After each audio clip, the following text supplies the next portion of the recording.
Big Boss season 8ல Kamal Haasan அவர்கள் வருவாங்களா மாட்டாங்களா அப்படின்னு எதிர்பார்த்துட்டு இருந்த நிலையில இப்போ கமலஹாசன் அவர்களே ஒரு கிளாரிஃபிகேஷனை கொடுத்துருக்காங்க.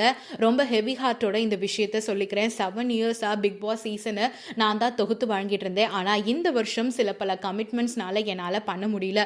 பிக் பாஸ் சீசன் 8ல நான் வர போறதில்லை அப்படின்னு ரொம்பவே ஃபீலிங்காக ஷேர் பண்ணியிருக்காங்க. அண்ட் அது மட்டும் இல்லாமல் இதுவரையும் இந்த பிக் பாஸ் சீசனை ஹோஸ்ட் பண்ணதுனால நிறைய பேரோட லவ் அண்ட் அஃபெக்ஷனும் எனக்கு கிடைச்சிருக்கு. எல்லார் வீட்லேயும் எனக்கு லவ் அண்ட் அஃபெக்ஷனை கொடுத்துருக்கீங்க. அது எல்லாத்துக்கும் நான் எப்படி நன்றி சொல்லுவேன் அப்படின்னு தெரியல.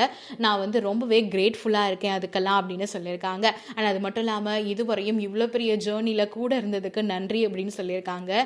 இந்த சீசன் கண்டிப்பாக வெற்றி பெறும். விஜய் டிவிக்கு நான் பெரிய வாழ்த்துக்களை சொல்லிக்கிறேன். அண்ட் இந்த க்ரூ ஒரு பெரிய க்ரூ. இந்த க்ரூவால் கண்டிப்பாக அடுத்த பிக் பாஸ் சீசனையும் சூப்பராக நடத்த முடியும் அப்படின்னு வாழ்த்துக்களை தெரிவிச்சிருக்காங்க. பட் எது இருந்தாலும் பிக் பாஸ் அப்படின்னதும் நம்ம எல்லாருக்கும் நினைவுக்கு வர்றது நம்ம கமலஹாசன் அவர்கள் தான். இந்த தடவை கமலஹாசன் அவர்கள் வரமாட்டாங்க, அவங்க ரொம்பவே பிஸியாக இருக்காங்க அப்படின்னு நிறைய சோஷியல் மீடியாவில் நியூஸ் எல்லாம் வந்துட்டு இருந்துச்சு. அண்ட் அது மட்டும் இல்லாமல் ப்ரொடக்ஷன்லையும் நிறைய பிரச்சனை போயிட்டு இருக்கிறதாகவும் பேச்சுக்கள் அடிபட்டு இருந்தது.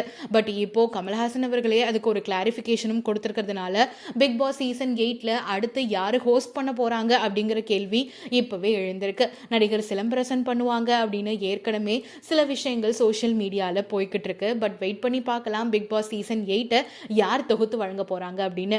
பட் யார் தொகுத்து வழங்கினா சூப்பரா இருக்கும் அப்படின்னு நீங்க நினைக்கிறீங்கிறத மறக்காம ஷேர் பண்ணிக்கோங்க.